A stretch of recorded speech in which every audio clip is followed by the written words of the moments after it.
4 چیزوں سے اس حدیث میں نبی صلی اللہ علیہ وسلم نے منع کیا قضاء حاجت کے آداب میں۔ سب سے پہلے کہ قبلہ رخ ہو کے استنجا نہ کیا جائے۔ ایک حدیث میں ہے کہ نہ تم قبلہ رخ ہو اور نہ ہی قبلے کی طرف پشت کرو، رخ بھی قبلے کی طرف نہیں کرنا اور پشت بھی قبلے کی طرف نہیں کرنی۔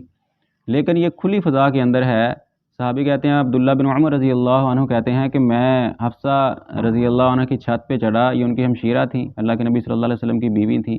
تو کہتا ہے میں ان کے گھر کی چھت پہ چڑھا تو اللہ کے نبی بند واش روم، یعنی جیسے ہمارے ہاں کمرہ ٹائپ بند واش روم ہوتے ہیں، اس میں قضاء حاجت کر رہے تھے اور آپ کی پشت قبلے کی طرف تھی۔ اسی طرح ایک اور حدیث میں جابر رضی اللہ عنہ کی حدیث آتی ہے، اس میں کہتے ہیں کہ میں نے اللہ کے نبی صلی اللہ علیہ وسلم کو قضاء حاجت کرتے ہوئے قبلہ رخ دیکھا، لیکن وہ بھی بند کمرے کے اندر تھے۔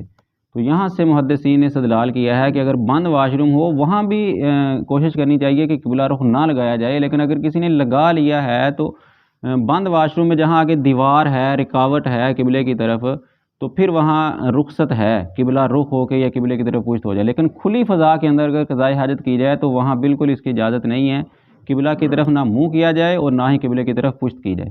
دوسری چیز تھی کہ دائیں ہاتھ سے استنجا نہ کیا جائے، منع کیا نبی صلی اللہ علیہ وسلم نے کہ استنجا دائیں ہاتھ سے نہ کریں۔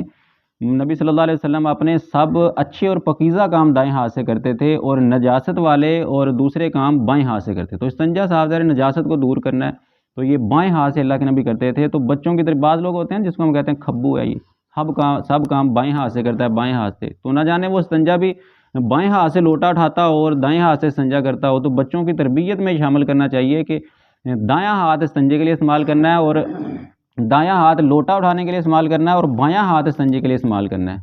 اور تیسری چیز تھی کہ اگر پانی نہ ہو اور تمہیں مٹی کے ڈھیلوں سے استنجا کرنا پڑے تو 3 پتھر سے استنجا کرنا لازمی ہے۔ چھوٹے پیشاب کے لیے یا بڑے پیشاب کے لیے استنجا کریں۔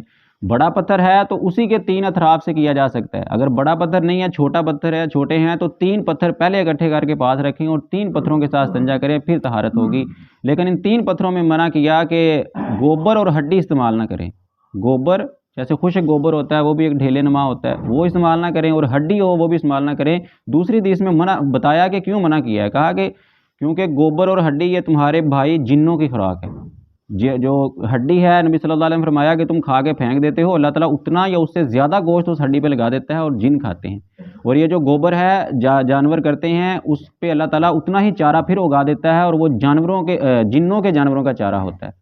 تو اس لیے منع کیا کہ اس کے ساتھ استنجا نہ کریں، اور ایسی جگہ پر بھی جہاں روڑی ہے، گوبر وغیرہ ہوتا ہے، وہاں پر بھی قضاء حاجت کرنے سے منع کیا گیا۔ اللہ تعالیٰ ہمیں سمجھ کر عمل کرنے کی توفیق عطا فرمائے۔ وما علیہ الا البلاغ۔